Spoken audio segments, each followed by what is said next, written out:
Chinese people just it's not that they do not want to interact. They feel afraid of interacting with people, and they may feel embarrassed, and they may feel it's really hard for me to like speaking a different language, and to some people I don't know, it's like really scary sometimes, and it's people are shy, and that's how human does. Mhm. So Mhm. that is a really huge misunderstanding right there.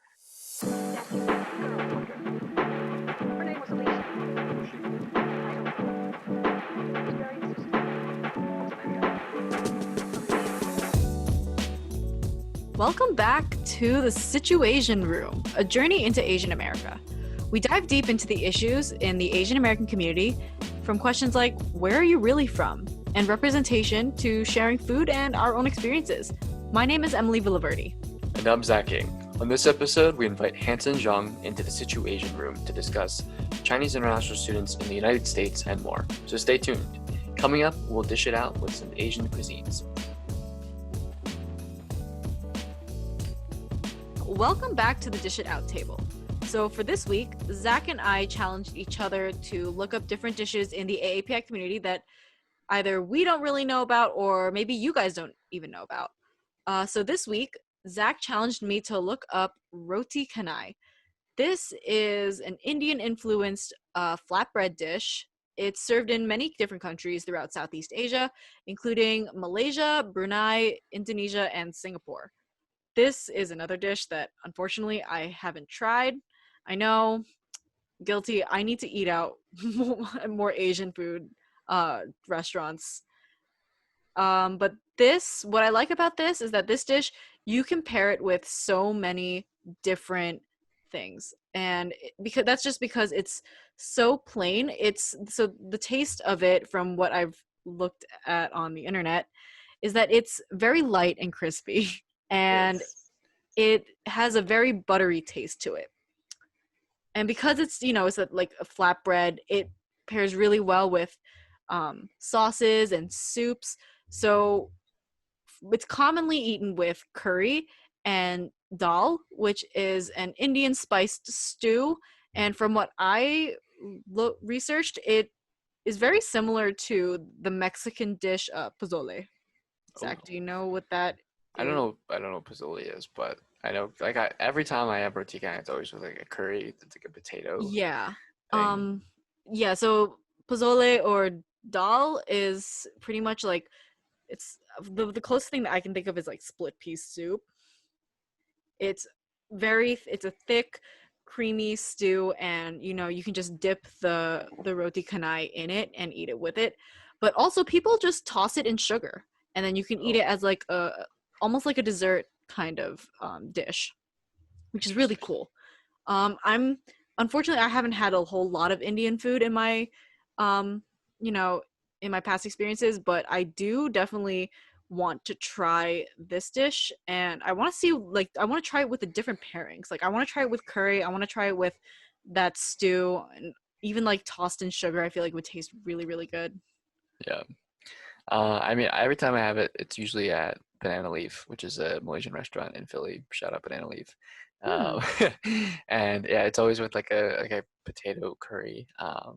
But you challenged me to look up the kimchi jjigae. Yes. Kimchi jjigae, like English is like kimchi stew. Um, it's usually like a Korean lunch dish. Um, and basically it's like kimchi, dashi, some people put tofu in it and like green Hmm. onions, scallions. Um, yeah, kimchi, it's red pepper flakes, fermented cabbage, and then they use that and they boil it down in the dashi to make the stew. So it's supposed to be very flavorful, but I am very weak when it comes to spice. So It packs a lot of heat. It can pack a lot of heat. I can't Um, say that it's my favorite, but it's only because I can't handle spice. Yeah, when I think of kimchi jjigae, I think this is the perfect soup for when you have like a cold, or if it's during the winter, especially where we're from, Zach, and snow days are so common. um, because it's hearty and it just warms you right up as soon as you take that first bite.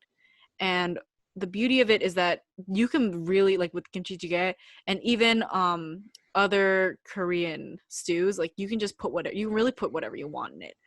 Meats, vegetables, and it's just, it's almost like it's comfort food. It is comfort food. Ooh. But yeah, so that was the challenges that we had for Dish It Out this week. Tune in to next week's segment where we bring it back home and we introduce some of the dishes from our culture to the Dish It Out table. But yeah, coming up next, we have our topic interview with Hanson Zhang, talking about Chinese international students in the United States. Before we get into our interview with Hanson Zhang regarding Chinese international students in the United States, first we think it's incredibly important to discuss what is going on with ICE and international students in the United States.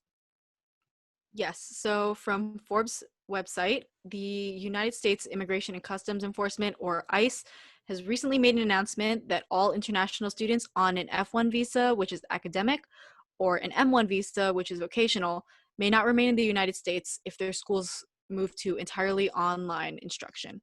This means that foreign students who have already gone home due to the COVID-19 pandemic may not re-enter the United States, while those still in the country will be forced to leave unless they transfer to a school with in-person instruction.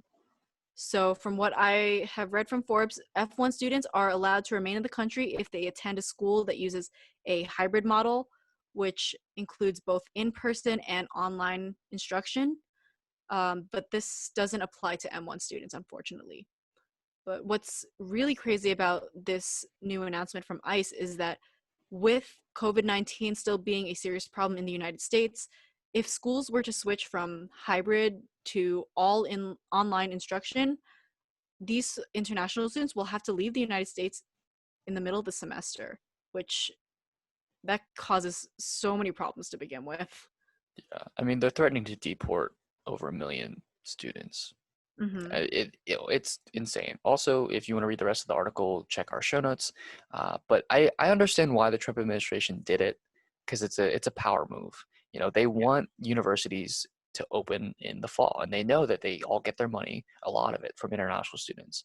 I'm not sure what the percentage is for our school, but they make a considerable amount of, you know, where the tuition money is coming from, especially because they have to pay higher fees in most cases. And, you know, by doing this, they're forcing universities to open because they know that they will suffer if they cannot. And I don't think it's the right way to go about it. No. It's unacceptable. You're threatening the deportation of, you know, over 1 million kids. Yeah. And then you're also forcing schools to open, you know, in the middle of this global pandemic. Like COVID-19 is, especially for, you know, schools in like Florida, Texas, California, there are places around the United States where COVID-19 is, you know, surging again. And Yeah. places are going to have to start from the beginning because maybe they opened up too soon and they have to start back at phase 1. The fact that, you know, there are higher rates of COVID-19 and you're forcing schools to open, or you're going to strip their international students of their student visas, it's just not right. This is an authoritarian way of getting, you know, trying to get what you want. And, you know, I want all schools to open. Like, everyone wants them to open. Yeah. It's generally a very popular thing. But it doesn't even make sense from an economic standpoint. You know, part of it's kind of just, because, you know, economically you're removing 100, or not 100, but 1 million, you know, people here who consume, and a lot of them are already staying here. You know, a lot of my friends are international students, and you'll see from our interview in the next segment, you know, they live here right now. They're staying here because they can't go back to their own country, and they're consuming, you know, they're, you know, eating at local restaurants, whether it's takeout or, you know, going to the grocery store. They're paying rent. You know, to remove them too, you know, especially when we're, you know, struggling economically, it doesn't make any sense. Yeah. But ways to show your support during this time for our international students, please, please, please check out our show notes that's posted on our website, www.SItuAsianRoom.com. We have a bunch of petitions to sign to show your support to international students in the United States. But for now, let's get into our interview with Hanson Zhang on Chinese international students studying in the United States. Welcome,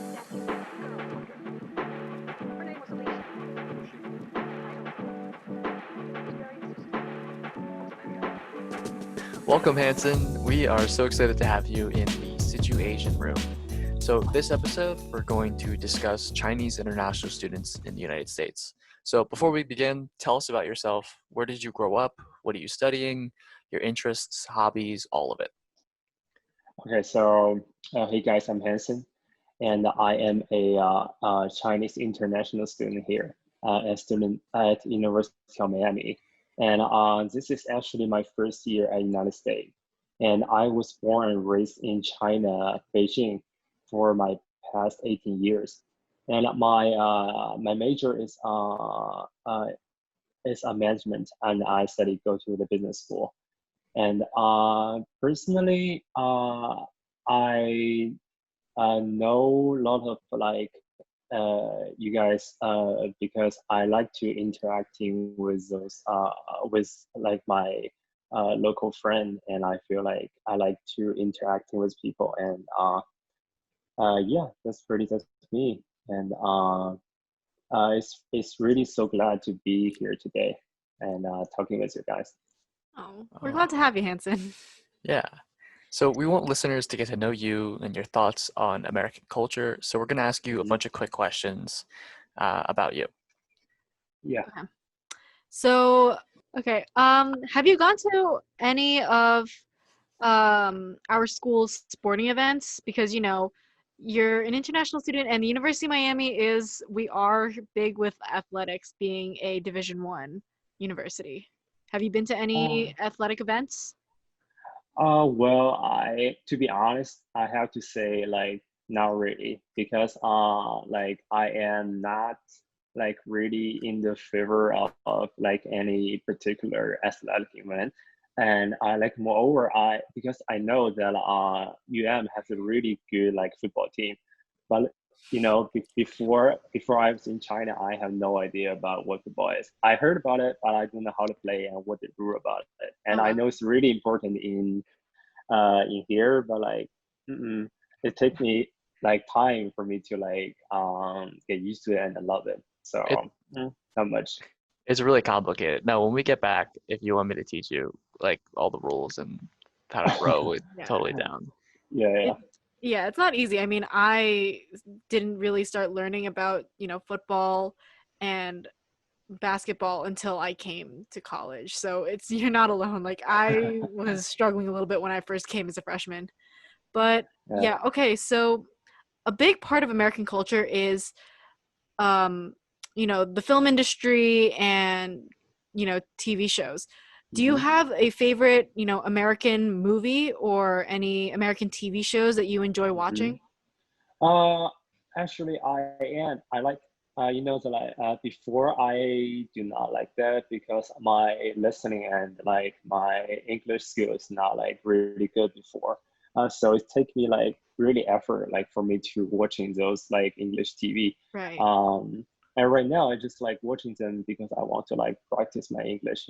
I just like close all the Chinese Mandarin translation and I just watch those episodes and listen to all those actors speaking, and that's really helped me to like enjoy that. And recently, I am like I'm watching a episode called "This Is Us." It's a American I thing. Yes, love This Is Us. I watch it yeah, every week with my roommate. yeah, that Oh, is really really good. Yeah, and that really moved me a lot. Yeah, It's a got me very tears moving down show. several times. Yeah, yeah, Yeah, Zach, I don't know if you watched it, but it's like that feel good. Like it's like one of those family movies. yeah. Um, Family movie. but wow, I'm so glad that you said This Is Us because you just made me think back to, being in my apartment with my roommate. And every Tuesday night, like my roommate Alex and I would come home from classes after a busy day and drop everything just to watch one episode of This Is Us. That is really good. That is, yeah. Yeah. But food is also such an important part of our culture. So, do you have any favorite American dishes? The first time I went, my first meal after I landed in Miami was Burger King. At that day, that was so like dramatic because at that day, like I miscounted the time of my flight. So I landed here at Miami at 5 a.m. in the morning, and I have nowhere to go. So I ate a Burger King at International Airport, and that's my first and that's my first meal in the United States. And to be particular, I think steaks, Steaks? because like I go to like gym a lot and like work out, so I like those food a lot, and just like steaks or chicken like that. Yeah. Always trying to bulk up, Hanson. Wow. Yeah, it's gain season.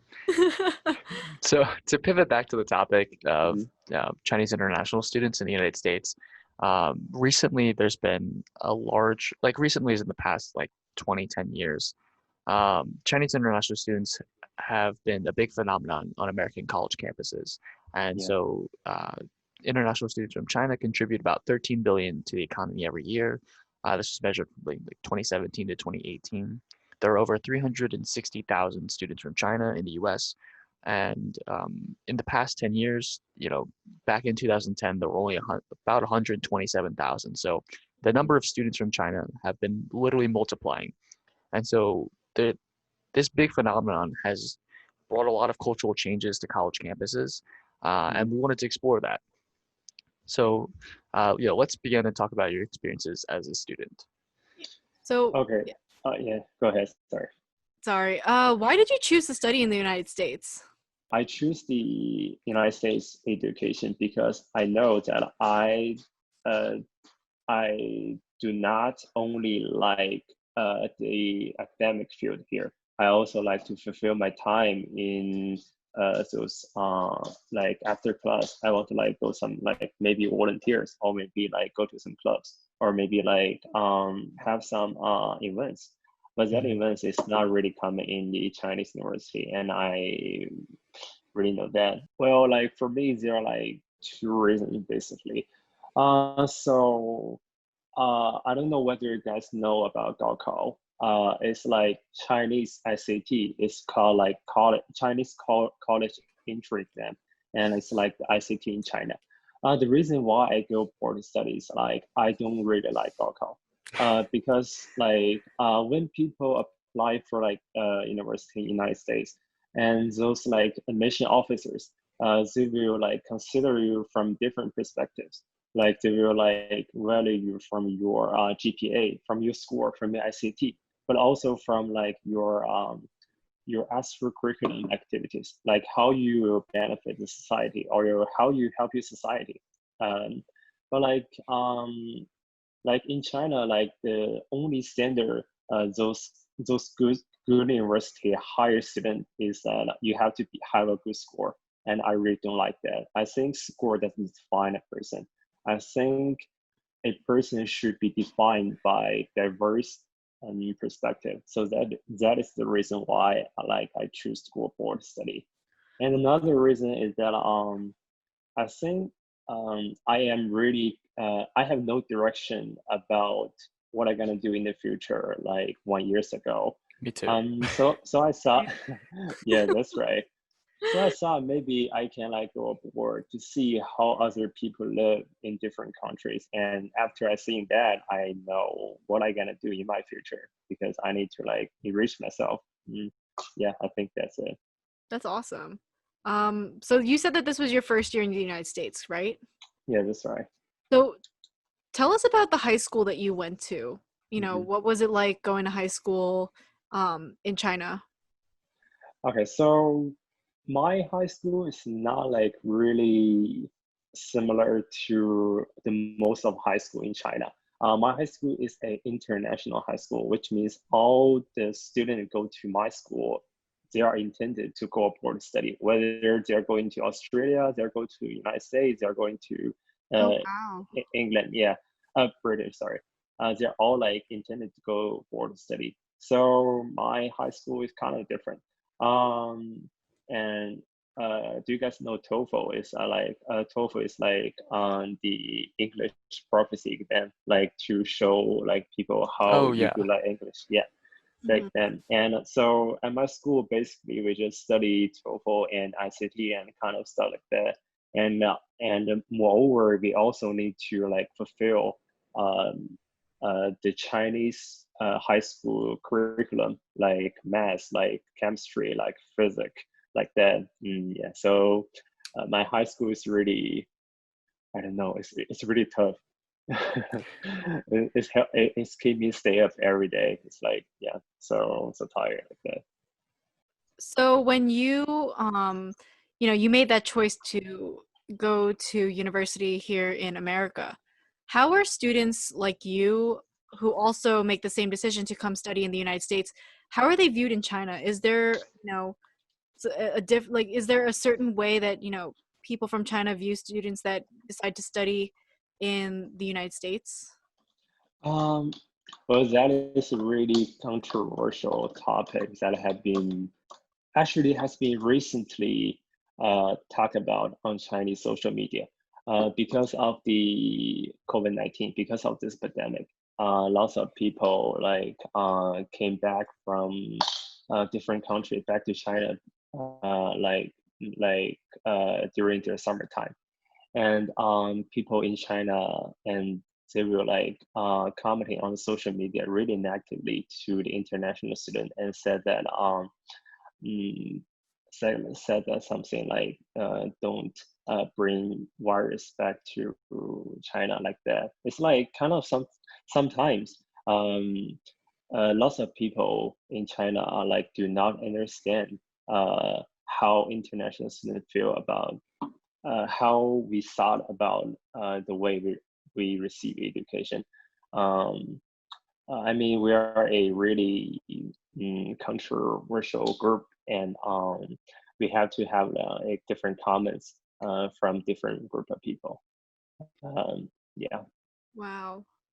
Yeah, that's crazy. I mean, if you think about it, and I saw this article from the Washington Post, you know, recent years, many students from China study abroad in countries like the United States, the UK, Australia, to receive a more well-rounded education. It's crazy to think that, especially with the pandemic going on, that, it's yeah, we're receiving, the backlash here in the United States, but it's crazy to think that that you guys are also experiencing it in China, as Yeah. international students. But yeah, I mean, so like I said, from the Washington Post, many students from China will study outside in other countries to receive a more well-rounded education. Do you think that you're getting more out of your education by studying, here in the United States? From my perspective, I think Chinese education is more focusing on like you should listen to how your teachers speak. Like basically, I like United States education because there are interactions in the class, and the professor will like give you a topic, and then everyone will talk about those topics, and everyone listen to each other's thought, and that's it. And we also have lots of small course, and that help us to spark lots of new thought and help like people to innovate. But um, like as for me, the education I received in China for the past 17 years, most of the time I just listened to what my teacher told me. And they told me this answer is right. And then I would listen to that. And that's it.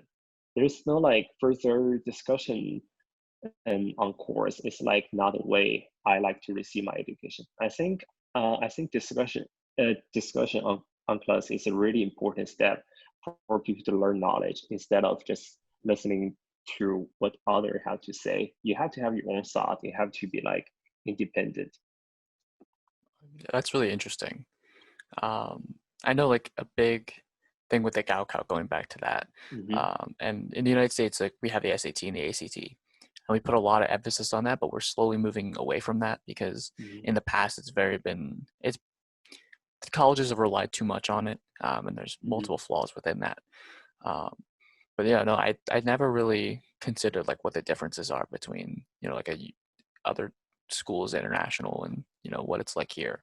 Hmm. But on the topic of coming here to study, um, recently, Arkansas Senator Tom Cotton and Tennessee Senator Marsha Blackburn in the U.S. Senate introduced a bill that would restrict Chinese nationals from studying science, technology, engineering, and math at the graduate and postgraduate level.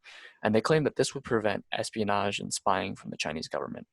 To respond to instances and concerns of grad students from China stealing research and failing to disclose ties to the Chinese government.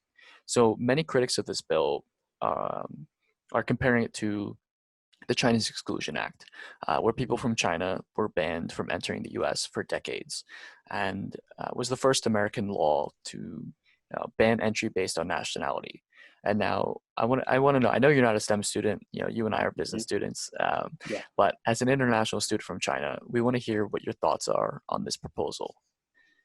Okay, so I read that proposal like before, and that proposal also go viral on Chinese social media, and I think we need to like think critically, and I think like as we all know,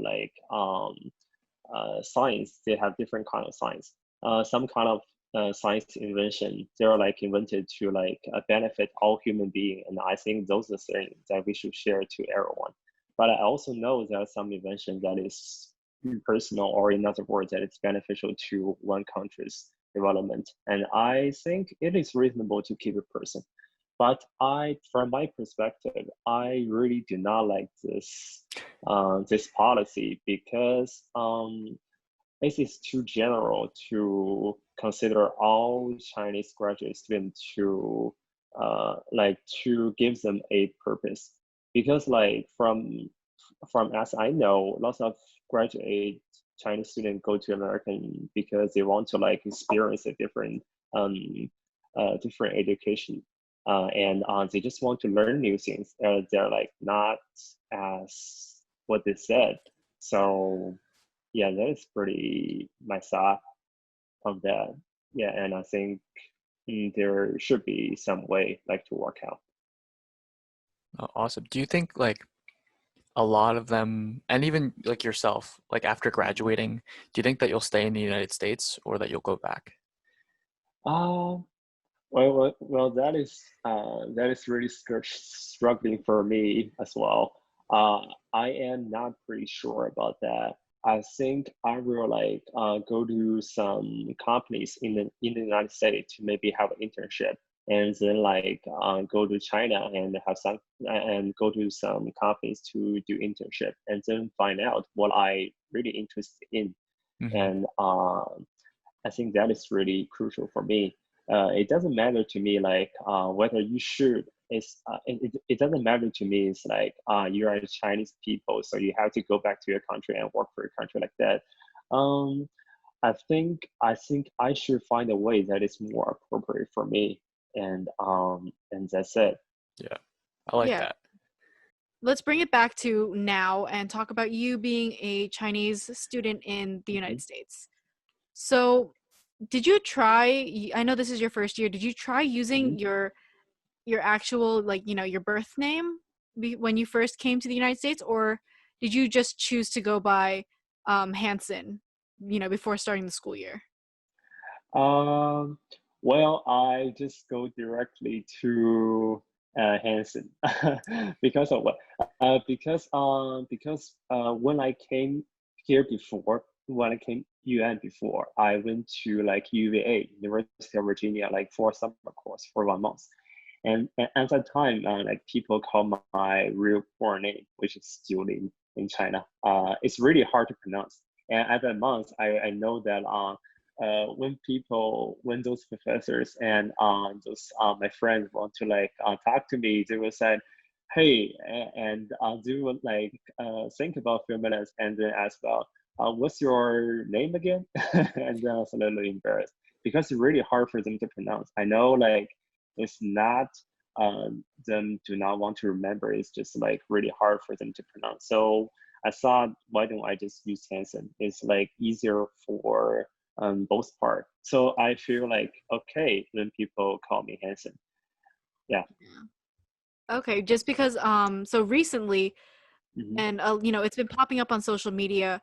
If you've heard of what happened at Laney College, Professor Hubbard, he asked one of his students to anglicize her name because, you know, it sounded offensive in his culture, which is it blows my mind that, you know, the professor, you know, the student chose to go by her given name. She didn't want to choose, you know, a more Americanized name because the name, if I remember correctly, you know, she's very proud of her name. Um, and she wanted to showcase, you know, the pride that she has for her own culture and just that email. So if I sent you both the article, and it shows the email and the professor asking, not only once, he asked twice to have her change her name and pick a more Americanized name because he he found it's he said it was offensive in English. Um, did you feel, you know, I mean, I know you answered this question, but did you feel any sort of like obligation to change or to pick an Americanized name when you first started school in the US? Oh, well, I have to say that when I read that news, I also feel like a little bit offensive because I think name is a really a part of people's identity, and I think Yeah. you cannot like do that. Because for me, I choose Hanson because it's more easier for people to like pronounce, and I am okay with Hanson. But but I have to say that I am like proud of my own like born name, and I mean, if somebody like when they heard of my born name, and you say no, you will change it. Yeah, you have to change it, and we will call you Hanson instead of your real born name, or else I will not call you, and then I will feel really defensive, because I think respecting those diversity is a uh, respecting the diversity is a thing that a college should do, because the college is a place for people to receive higher education, and people should all have the thought of respecting of respecting those diversity.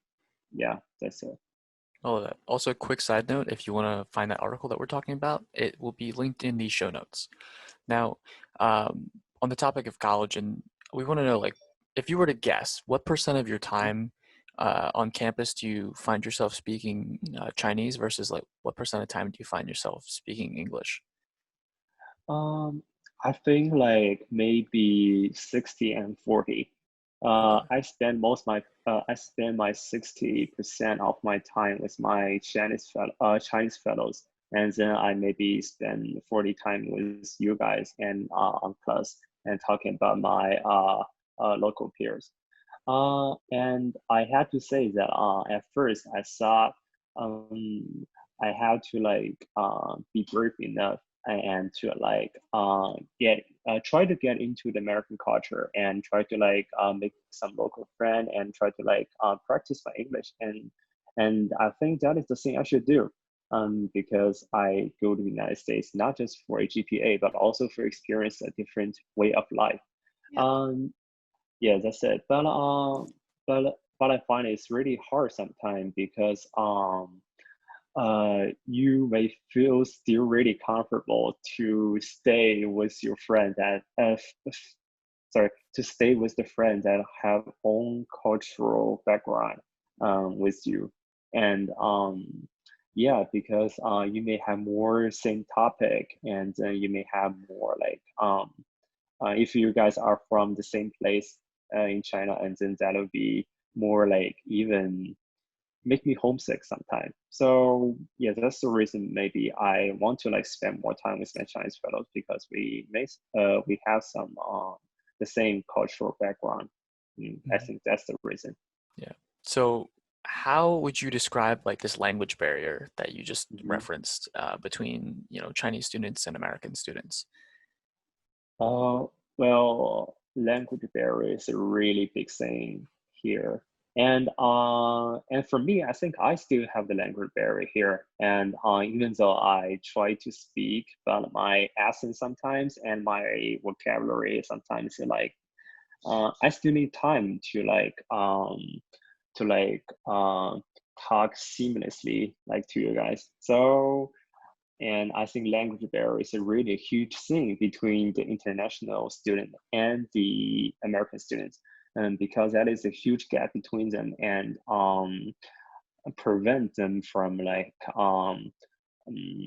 exchange their ideas and have more interactions. I think that is the reason why they all have the American student and international student, they have a gap between them. I think language barrier is a really big part. So how does this language barrier affect the choices that Chinese students make on American campuses? Because I know you said like most of the time you hang out with your friends from China because it's easy. You guys speak the same language. There's no barrier. Culturally, very similar. But like, how does that choice like influence the activities you do and like where you go to eat and just like everyday sort of things? More than like language barrier, there are lots of like cultural difference or like political difference or like lots of things that there are a big difference between those two groups. And I think those international students, they have to be brave enough like to get into the social circle with their local fellows, because those language barriers like make them feel like embarrassed when they cannot say a word, and make them feel alone when they are in the events with their local fellows. And so they may feel like I feel comfortable with my with the friend who have the same culture with me, then why not? And I think that is sad. Yeah, and I think the reason the way to solve this is to like maybe have more like understanding and have more like encouragement between two groups, and like try to think from others part and try to like think, try to exchange your opinion and don't be afraid to talk. And that is the thing I think I get from my first year of college. I think if I'm not afraid of speaking to others, and then well, I find out that people are really not scared at all, and they're really nice. And it's really, yeah, that's thing to me. There is a considerable divide on not just like, I mean, yes, our campus, but also many other, universities and college campuses across the United States. And, many American students think that Chinese students don't want to interact with them at all. What do you think about this? Do you think it's true, or is it the other way around? What do you think? I think that is not true, but it's partly true. I mean, uh, for me, to be honest, I like to hang out with my Chinese friend, but but I also feel nice to hang out with you guys because you guys really nice, and I like to experience a different culture, and I think that is good, and I don't hate that. I really like that actually. And but however, I know that some Chinese students, uh, try to overcome the language barrier is a really hard thing to do. It's take courage and take effort, and you need to be brave enough to speak with others and try to share your thought with others, and that is really hard. So I guess there are a certain amount of Chinese students. They refuse to interacting with the American student because they're afraid, and they may feel embarrassed to talk about their own thought. But I believe that it's not all of them, and I also believe that also Chinese students, they like to like hang out with their American fellows, because I don't think there have to be like a line between well, we are the American fellows and we are the Chinese fellows. That is not right. I mean, we have the same thought and we love the same things, then why don't just language is not the thing. You Yeah. just be brave enough and talk, and that's it. Yeah. So, I mean, I guess that leads to the next question I had for you was, Mhm. say you had, you wanted to convince someone to step out of their comfort zone and, get more interaction and, Mhm. just talk more with, an international student, or if it's an international student wanting to talk more with an American student, what would you do to try and, make that friendship happen, like start? We're all ASA, we're all Asian Americans, and we all have lots of events with like CSSA, the Chinese Student Association.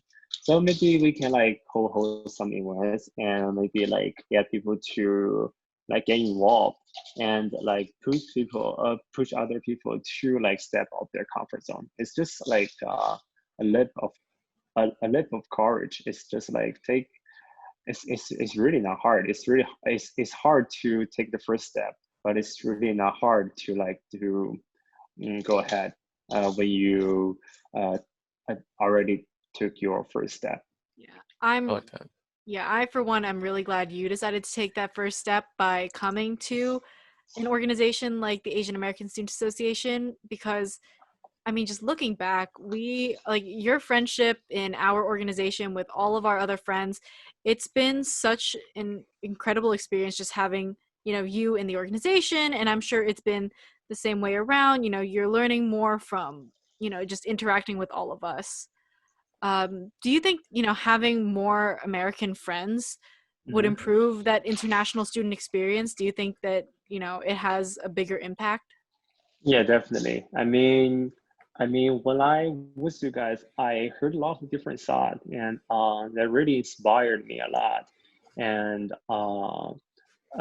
and I have to say that how you guys perceive something is totally different from my point of view, and because maybe because the education we receive, and or maybe the cultural experience that is different. So I have to say that the time I spend with you guys is really like helped me to inspire a lot of new thought, and told me a different way to how to like interact with people, or how to make a friend, or how to really like trust others. And that is a really good experience for me. I love that. I just want to jump in real quick before we move on my floor, for my freshman year of college, there's about 36 Hmm. guys. And out of the Hmm. 36 guys, there was 6 of them were from China. But there was always like this tension between, and like many like the white residents never wanted to like interact with a lot of the Chinese students. And yeah, when I talked to them, they'd always be like, "Oh, because they don't want to interact with us." And I love the different ideas and points you brought up about like taking a leap of faith, and it's scary, like to move so far away from home, 20 hours plus on the plane, and to have a language barrier. And so for them, like a lot of them didn't get that, and so they kind of developed like a sense of resentment towards Chinese students. And that's the thing that I think is our biggest challenge, trying to integrate international students with American students and create a more unified campus. Yeah, But yeah, but I love the points that you brought up. Yeah, thank and you. speaking of that, like how our campus is with being such a welcoming environment. Um, what do you think, Hanson? Do you think that so we're all students from the University of Miami. Mhm. Did you find when you first came to Miami, did you find this environment welcoming? And I'm not just talking about in AASA and in student life, but I'm also talking about in the classrooms, Mhm. and just your like your interactions around campus life, all of it. What did you think? And the city too. Yeah. Yeah. I have to say that it is a really welcome community at UM, and like on my each course, I like sometimes I just raise my hand and try to answer some questions. And I know at first maybe I get stuck when I speak some sentence and I forgot my word I gotta say, but people like to mind. And like for example, like I took a writing class, like English composition last year, and the article I wrote is basically have lots of grammar things, really like based on my Chinese thought. It's different from the American thought. So, and my American friend just helped me to like change those things, and that is really like warm for me. And it's a really, so I think it's a really welcome community here at UM, and my overall experience is really good. Yeah. Um, I don't know about like how like city does, but I do think I mean Miami is a really diverse city. So people may feel more like intended to like welcome people from different culture. But I believe that is a good trend. Yeah. Awesome.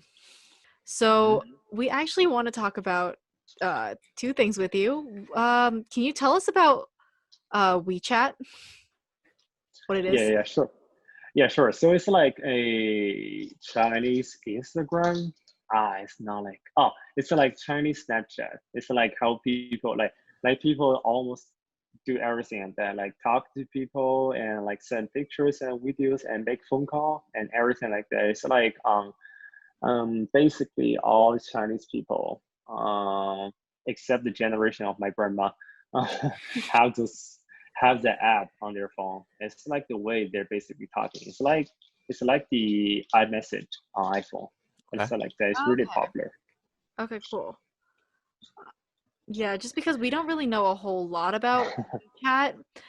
So when I was trying to like before this episode, I was trying to do a little bit of research on Hmm. WeChat, and I thought it was just kind of like WhatsApp, or we use GroupMe, and Uh-huh. it's just messaging, but it's so much more than just sending Yeah. messages. Yeah. It's Yeah. it's interesting to hear that you say that it's similar to Snapchat, because I never thought of it as also, I didn't know it was also a social media platform. Yeah. And I also saw that you can send money. It's like you can send money to one another over WeChat. Yeah. That's Yeah. so I Yeah. didn't know that. That's dope. Yeah. You it's literally can. like Yeah. iMessage, Snapchat, and Venmo all morphed into like one app, which I think Yeah. is crazy. Yes, it's so inclusive. Basically, you can just grab a phone and go out, and you can pay with your phone, get supper with your phone, and then do everything with your phone, and that's it. It's That's really convenient. Yeah. Yeah, that's awesome. And it's crazy that it's such a big, platform. It's such a big app Hmm. in China, and we don't really know a lot about what goes on in WeChat. I never heard of WeChat until just this year when, I met you and I asked you what you use to message and you told me WeChat. And I was like, "Oh, what's that?" But I know there's also um one thing that happens in WeChat that I wanted to Hmm. ask you about. Zach and I wanted to ask you about, and that's the secret food service that takes place at the University of Miami. Can you tell us about this secret food service? Uh, yeah, so there are like a lot of Chinese restaurant that is really smart, and because they rent a and basically just do the food delivery service, and they know that they're all serving like Chinese food, so there's a like their target consumer is like Chinese students, and so they will like randomly add people on WeChat and ask, are you the UN they will even not ask. They will just like send some like advertisement to them individually and told you that we are like delivering food to UM every day like that. And if you want and if you get interested and just getting our group chat, and then I will send our menu every day like that. It's really high profitable industry. Oh my god! If I cannot find a job in the future, I will go and sell Chinese food. That's Oh, awesome. so wait, do these restaurants have like physical restaurants where you can go in and sit down? Or is it just like Yeah, someone cooking in a kitchen? actually, they have like actual restaurant, but it's really small, so they cannot like sit lots of people. They can maybe like few people. So they basically Oh, they earn their profit by like delivery service, and but that's a lot. I mean, every day there are like maybe 50 or like 40 people like go there like to get food every day, and each food costs $10. Oh my god, that is really high profit yeah, guys, industry. Hanson, like I think Hanson, this is it's traditional like authentic Chinese food, right? Yeah. Yeah, so Uh, guys, Hanson ordered this for us once. And I was shocked at the amount of food that you can get with just $10. It was one of the best, it was one of the best Chinese dishes that I ordered like in my time during college. Um, but yeah, so it's traditional Chinese food. Does it bring back that feeling, that you're connected with home just because does it resemble that, home cooked meal that you would normally have when you're back home in China? Uh, y- uh, I mean, yeah, definitely. I mean, when I eat those food, and I have to admit it that they are traditional, but they're like not 100% traditional. Yeah. Yeah, and because of the coronavirus, I began to study at home, and so I have more time. Then I learn how to cook myself. And I have to say, food is a connection between you and your home, and it's really like when when I miss my family, and then I will call them. And as me as a Chinese person, I am really not good at express my love to my family member, especially to my grandmother. So, and I cannot find a topic, so I just will ask her like how to cook this dish and how to cook with potato and how to cook with pork, and I then will ask her, and then she will like teach me from the phone like really carefully and meticulously, and then and I mean food is really a connection for us to like express our caring to each other, and that is a way for me to connect me from my home. Yeah. I love that. That's such a Chinese culture thing too, like Yeah. expressing of feelings Yeah. Yeah. Yeah. and affection and using food to do it. Um, that's just so funny. Yeah, so like even I've never even been to China, but when we ate that food, it's reminded Mhm. me of home because like the Miami food scene is very much based in like Latinx food. Um, from all over the world, and there's good Arabic food too, but like the Asian food scene in Miami isn't that good compared to other cities. I don't know if you can relate to this, but like most like there's not that many Asian restaurants, and if they are, they're not necessarily Asian owned, It's or more like so like Asian fusion. It's yeah, like yeah. 1-800 Lucky. Like I Yeah. don't. We were the only Asian people when we went to 1-800 Lucky. Yes, we were. But it was like so refreshing to eat that food that we ordered through the Secret Service is what we Yeah. call Yeah. it. Yes. Awesome. Yeah. So what do you think like American students don't understand or don't get about Chinese students? Uh, I think. Well, that is a really good question. I think. I think there is a huge as we mentioned above. I think as you said, like your white friend in your floor, like saying like this thing like Chinese people do not want to interacting with them.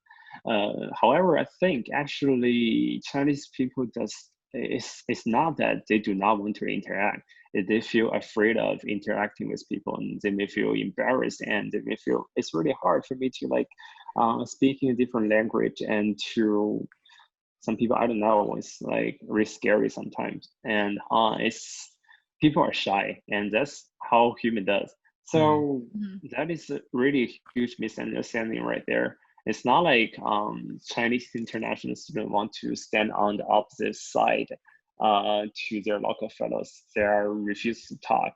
Mm, Actually, they want to deep in their heart, they want to like interacting with their local friend. It's just like they have some difficulties, and I think that is a really huge misunderstanding.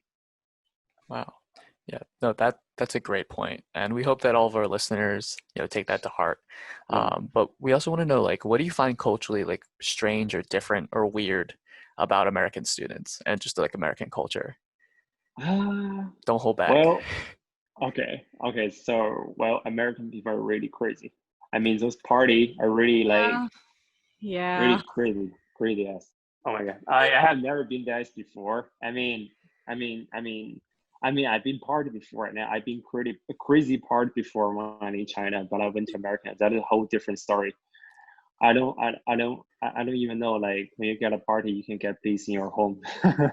Yeah, Hanson, it's crazy in America, but the fact that you go to school in Miami is just a whole new level of crazy. And I promise Yeah, you, that's just Miami. Oh, Florida. yeah. Florida. Yeah, that's just Florida. Yeah, that is a huge thing. I did not expect it before. Yeah. So, how do Chinese students like view American students, and is it different like the way they view like white American students versus Mhm. Asian American students, like Emily and I? There's no like much big difference between that.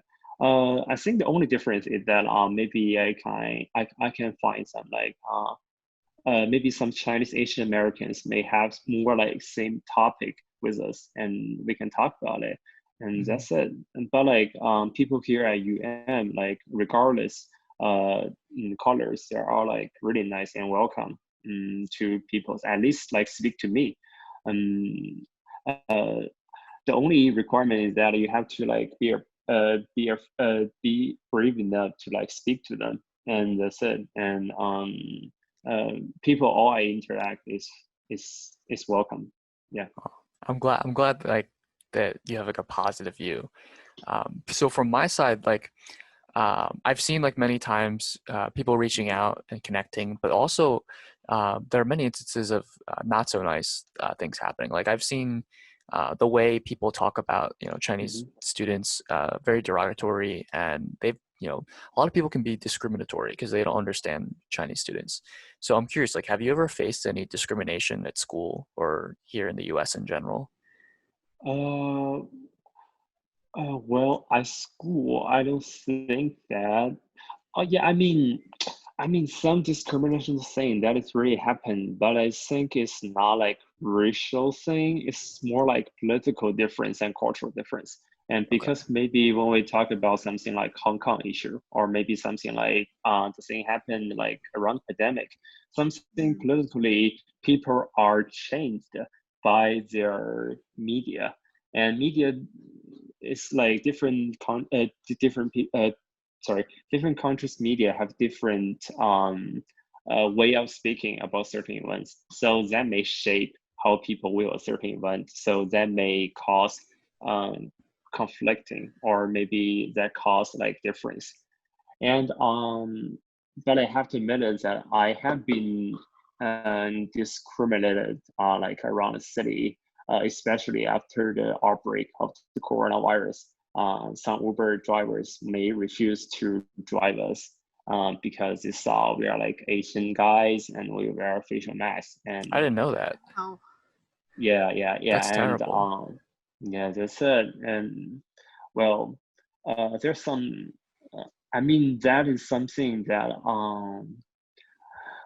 that is something that it can be changed, but it will take a huge amount of time, because that is something that is rooted in people's thought and is can trace back to history like 100 years ago. So that is a huge thing. Yeah. yeah. No, that's an interesting perspective. I'm really sorry that Uber drivers have discriminated against you and Yeah, people in general. Like the campus is a bubble. Like being on yeah, campus, no one's ever discriminated against me towards my face, at least. But like when I stepped off campus, in certain neighborhoods, like people, especially, they think they can talk about you in Spanish behind your back. And so like I have studied Spanish a lot, so I can understand like a good bit, and I've heard people talking, crap about us and saying, yeah, not nice things. And I know that's happened to some of our friends. yeah. Um, Mhm. but shifting a little bit, many American students perceive Chinese international students and many international students in general as rich. And I know at UM, a handful of international students drive really nice cars and wear expensive, designer shoes and clothes. And so, as an international student, do you think this is an accurate perception of international Uh-huh. students, especially from China? Is it Uh-huh. true? What makes you say so? I have to admit it that international students, when they apply for college, they have to like pay a really high tuition, and that is the Hmm. thing. And their family has to be like very rich, but they have to be rich because the tuition is really high. But I have to admit it that just like maybe 30% or 20% of Chinese international students are super rich. Most of Chinese international students are not like very rich, and their family are like just middle class, or like higher above middle class in Chinese society, and their parents just like put a lot in their education and try to get them send them board to receive educations. So that's the reason why they work so diligently, because they do not want to waste their money and their parents like to expectation, and they do not want to let them down. So another thing that I wanted to talk to you about, Hanson, is Mhm, mental health. So I know that, in a lot of Asian cultures, mental health isn't really talked about as mhm, often. It's not really discussed as openly as it is in American culture. But, recently it's becoming more and more important and, more relevant, especially with the outbreak of the coronavirus and it having a huge impact on Asians and Asian Americans. mhm. Being so far from home and, being in a completely different environment, do many of your friends from China struggle with, mental health challenges? And I mean, I guess I want to ask, have they been more open about it because they're in a completely new environment? What talk to me about your experiences. This can include, just missing home, being Mhm. frustrated, being stressed because, being a college student is just so much pressure on us academically as well as in terms of student life. It can be a lot. I have to say that some of my friends they experienced depression in their years in the United States because they're really far away from home. Yeah. And before their college, they just like spend most of the time with their parents, with their friends, and they're comfortable. And suddenly they came to the United States, they're alone, and they have to like work every day, and it's really take time for them to like get used to it.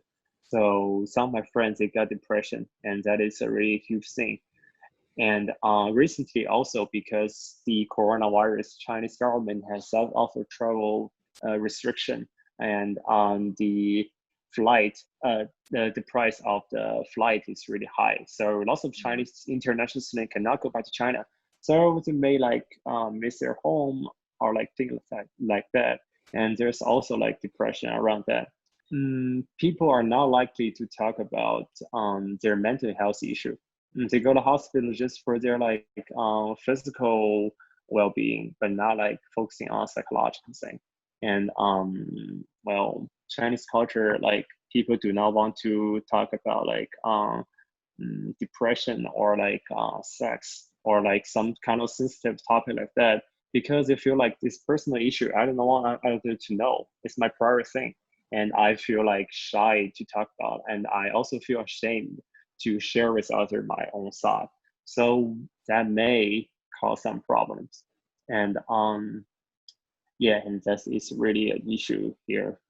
Yeah, and I know that especially with, travel restrictions or flights, the prices of just flights are skyrocketing. Mm-hmm. I'm so sorry if you and your friends, are really struggling right now. But I know that, the University of Miami has, and a lot of colleges have resources for, students with mental health issues that, if they need help, there are resources that they can go to. What do you think can be done to improve, the mental health of Chinese students, especially in today's times with, the growing, racism and just the impacts of everything happening right now in the world? Well, I think there have to be a way like so some Chinese students, they may feel like they may have some mental health issue, and they may have those demand um, to have a consult with some people that is expert in that field. Hmm. And we all know that university have the resources to help them, but there have to be a bridge between university and them, like maybe a organization or maybe I don't know, maybe a group of people that can connect those people and send their demand to the university and help to solve this issue. And I think that it's a thing some people should do. Maybe CSSA, Chinese Student Organization, or maybe I don't know, the international department at campus. Um, um, yeah, I think that is the same. Okay. Oh, thank you. So for the Situation Room, we have questions that we ask every interviewee. And so we're going to hit you with them right now, and then that will be the end. So we want to know, what is your favorite Asian dish? Favorite Asian dish? Yeah. Definitely. I mean, I'm from the north part of China, so dumplings. That is the thing I have to eat. Yeah. Oh, Oh, those are a favorite of mine too. Yeah. yeah. So who would you consider to be, your Asian role model? Who do you look up to, just for everything? Ah, well, that is a really tough question. Um, well, I do not like have a particular role model that I always follow, but I have lots of people that in my life I like to follow, like my partner who used to who is a startupper and who is also my classmates and my age, and my father, who is a lawyer and is really diligent. And lots of people around me, they're all like my role model. I like to follow. Sorry, I do not like have a really No, that's specific okay. like role Oh, model. that's Yeah. Okay. Last question, how can people connect with you? Like, what's your Instagram handle? All of that. Okay, so my Instagram is on Hanson Zhang. So you guys can search me on Instagram, and I guess you guys can also contact with me from this channel. So do not forget to follow this channel at the end. And yeah, if you guys want to have some questions with me, and I'm really open for any questions. Awesome. Thank you so much, Hanson. You've been an Thank absolutely wonderful guest. Thank you. Thank you again to Hanson Zhang for coming into the SItuAsian Room to share his story. And thank you guys for tuning into this episode of the SItuAsian Room. The SItuAsian Room is produced by Crimson Planet Media. Make sure to check out our website, www.situasianroom.com, where we'll have recipes for all the dishes we talk about in our Dish It Out segment. And don't forget to follow us on Instagram and like us on Facebook at the SItuAsian Room for more content. We also always want to hear from you guys. So send us messages on Instagram and Facebook. Hit us up on our website. Let us know what you want us to talk about in future episodes. Thank you again for joining us on this step of our journey through Asian America. Again, my name is Emilie Villaverde. And I'm Zach. So, same time next week? Yeah, same place. Yep, sounds good. And we'll see you all next time. Bye, guys.